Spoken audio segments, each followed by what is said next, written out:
I see your comments, I hear you, so let's find out.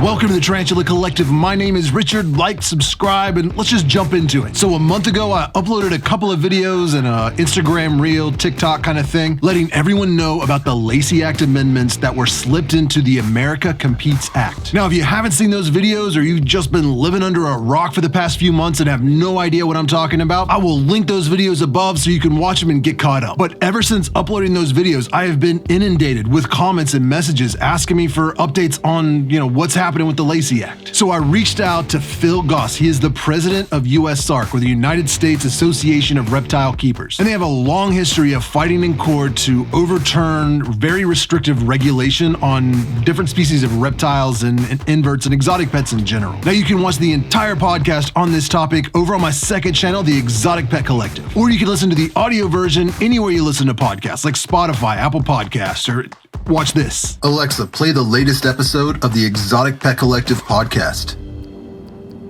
Playing the Exotic Pet Collective from Amazon Music. Resuming Season 3, Episode 2, Lacey Act Update with Phil Goss, President of USARK. Pretty cool, right? But in this video, I condensed that 1.5 hour long conversation down to a 10-minute video where we're just going to address some of the most asked questions. We'll answer things like, what are the updates with the Lacey Act? Nowhere does it actually mention tarantulas or terrestrial invertebrates. So why do we think it applies to the tarantula hobby? Or, I only keep tarantulas. Why should I support an organization that protects the rights of reptile keepers if I don't keep any reptiles? So we're going to answer those questions and more right now. So one comment, I guess, or question that's come up a lot, especially, like on my YouTube channel or in the Facebook groups and things of that nature. Some people they're not into reptiles or amphibians. They mainly keep insects or arachnids. They want to know why they should care about or support an organization that focuses mainly on protecting the rights of reptile keepers. Yeah, obviously, that's how we started out. We are even amphibians aren't included in our title. We're the United States Association of Reptile Keepers, but essentially we try and work with any responsible keeper of something you would see at a reptile show. So when you go to a reptile show, obviously it's not just reptiles. You've got reptiles, amphibians, and a lot of terrestrial invertebrates too. And the laws are usually overlapping on a lot of issues. For example, the Endangered Species Act. That was way back in 2014 when the United States Fish and Wildlife Service first started talking about listing the Sri Lankan tarantulas under the Endangered Species Act, and USARK put out a couple alerts on that. So, we were trying to help keep the invertebrate community informed on what was going on, and there's just a lot of overlap. So USARK is still working on doing something about the Endangered Species Act, ESA, and captive bred wildlife permits, which if you keep Sri Lankan tarantulas, you're familiar with what that means now. It's a permit that both the buyer and the seller have to get, and FWS just doesn't issue them to private keepers any longer. Yeah. So again, if we're successful on that, whether it's going for a reptile reason, invertebrates are still going to be included in that. So again, it all kind of ties together. And the same with these Lacey Act issues. The invertebrate crowd is going to benefit from whatever USARK does. So even though we're known as a reptile group, a lot of times, again, invertebrates just come into play under the same umbrella. Now, there seems to be a little confusion. When USARK first posted this alert, I started sharing it in my Facebook group. I saw a lot of people doing it. I made a video on it and, like a short little TikTok and all this kind of stuff, trying to get the word out there. And the pushback I got, and this is from like some pretty well-known, I guess, breeders and, one of those old heads in the hobby. I don't hope that's not disrespectful, but they've been around for a while. They know what's going on. They've been importing and breeding.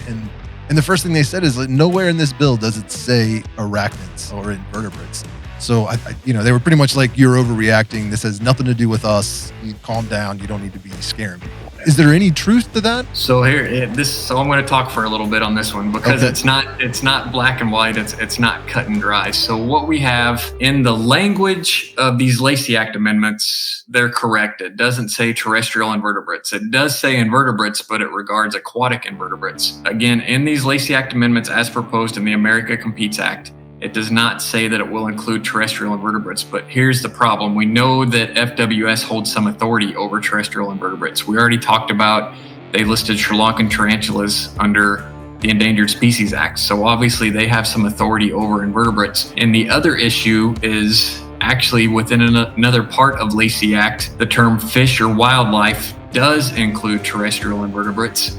And also FWS's definition of wildlife includes terrestrial invertebrates. So people can argue that these Lacey Act amendments are not going to include terrestrial invertebrates, but this is a proposed legislation. What happens if this becomes law? It goes to FWS for final rulemaking. So FWS could potentially amend this after it becomes law. So they're correct that in these Lacey Act amendments, it does not specifically state that it will affect terrestrial invertebrates, but everywhere else that FWS has authority and jurisdiction, they do regulate terrestrial invertebrates. So to say that they're 100% in the clear that's not accurate.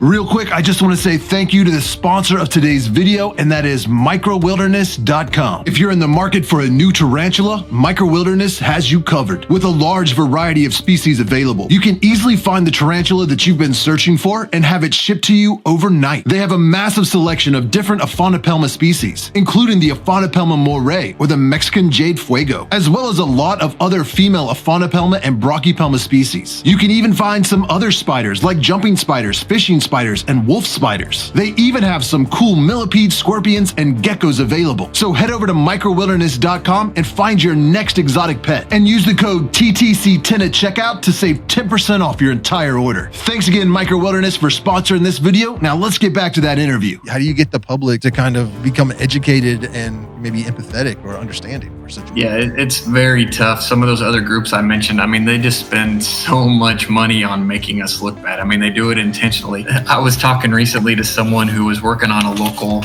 issue where they were trying to ban puppy sales. It didn't matter if you were a breeder or pet shop, but the other side actually told a local lawmaker that everyone breeding dogs bred their female dogs 6 times a year, and the lawmaker believed it. And that's absolutely impossible. But again, the things that these animal rights groups throw at these lawmakers is just absurd. And then if our side doesn't step up and educate them, they believe it, because if they don't know anything about animals and they get told this from some respected or supposedly respected group, they're going to believe what these animal rights groups are telling them. So if we present ourselves professionally, whether it's USARK or a keeper, we'll get legislators to listen to us. But you have to remember, they've just been told a whole lot of falsehoods from the other side. The other side doesn't talk about the animals that are bred under human care. The other side talks about all the illegal wildlife trafficking that we supposedly do. They're against anyone, any human owning any type of animal, whether it's a cow or a pig or a dog, or so it's like right now they're going after reptiles and tarantulas and things of that nature. But I would say their end game is probably a lot different than what some people that support them may even realize.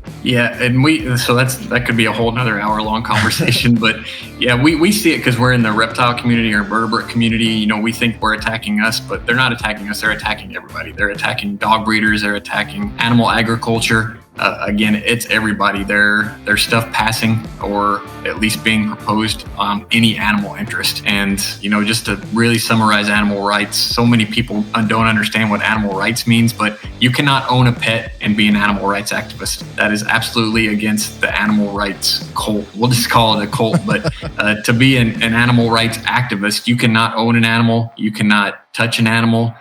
You cannot have any interactions with animals, because that is their whole agenda, is to completely remove all animals from our lives. It's shocked me, some of the pushback that I've gotten from people in the hobby that, are pretty prominent. They've been breeding for years and importing, and some people that are importing are really scared. They might lose the entire business if this gets passed, since 90% of their sales are across state lines, and they import a lot of stuff. So it's been kind of frustrating to try and get people, at least in the arachnid and invert and insect hobby, to kind of, just take it seriously.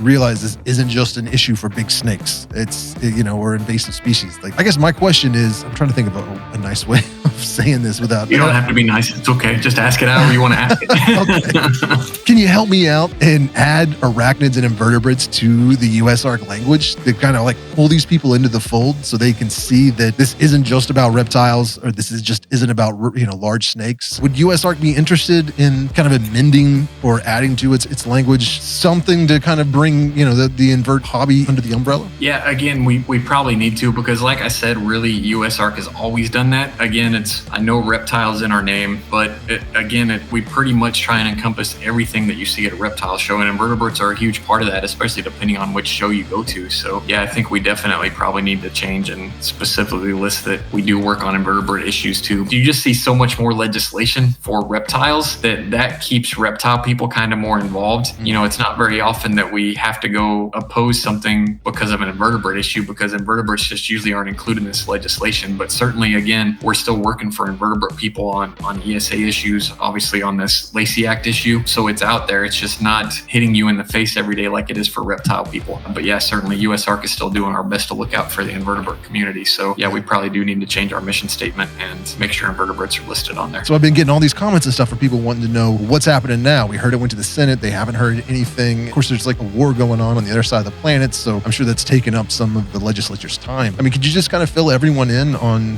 what exactly is going on? Yeah, absolutely. So there haven't been any major updates for a few weeks. I know a lot of people, they get antsy, and that's understandable. You want something every day, but stuff doesn't happen every day. And so where we're at now, so the America Competes Act is not going to be voted on, and there's a whole lot of confusion about that. What's going to happen is the America Competes Act, which was HR 4521, is going to be what they call reconciled with the Senate version of that bill, which was S1260, the U.S. Innovation and Competition Act. So USICA and the America Competes Act are going to be merged in a conference committee. That conference committee has not been assigned yet. So that should be both senators and House representatives are going to meet, and they're going to merge the two bills together. What's going to happen initially is the Senate version is going to take over. So really, the America Competes Act is going to go away. It's going to be replaced with the Senate version, which was S1260. And the goal is we do not want these Lacey Act amendments coming back into this merged bill. So that's where the thread is now. So the thread is not that the America Competes Act is going to pass. It had too much stuff added onto it on the House side. The Senate's not going to like it, and the Senate calls the shots in Congress. So again, these Lacey Act amendments are going to go away, at least temporarily, because it's going to be replaced with Senate Bill 1260. But we have to keep these Lacey Act amendments from coming into the final, what they call the China bill in DC. So what we should be doing as far as like keepers that want to get involved and help is to be reaching out to the senators that represent us and say what exactly.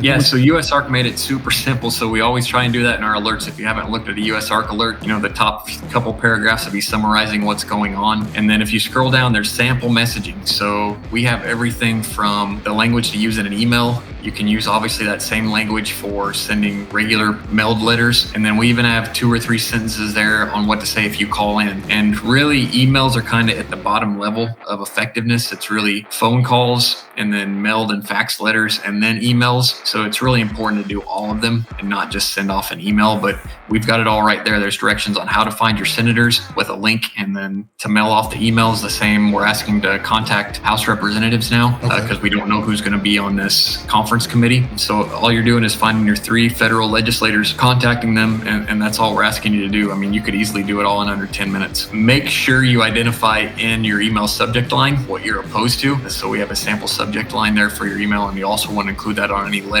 because they'll kind of count that, maybe how many people are opposed or supporting a certain either Lacey Act amendments or a bill. So everybody's sending me questions, asking for updates. I'm not the guy to ask. Like that would be USARK. That'd be you. So what's the best way for people to stay up to date? Is it to follow you on Twitter or Instagram, or what do you keep updated the most? Any of those. So, I mean, we have Twitter, Instagram, and Facebook pages that we update. The way to make sure that you see it is to sign up for our newsletter, which is free to do. You're signed up automatically if you become a member, but if you just go to usark.org on the right side, it says sign up for the newsletter or whatever it says. You just type in your name and email address and hit submit, and then you're signed up for our email. So at least any relevant alerts will go out to your email inbox so you have a better chance of seeing it. I mean, people can contact us every day about updates on this, but if there's no updates, we can't give you one. It was the same for our federal lawsuit. That federal lawsuit took 3.5 years.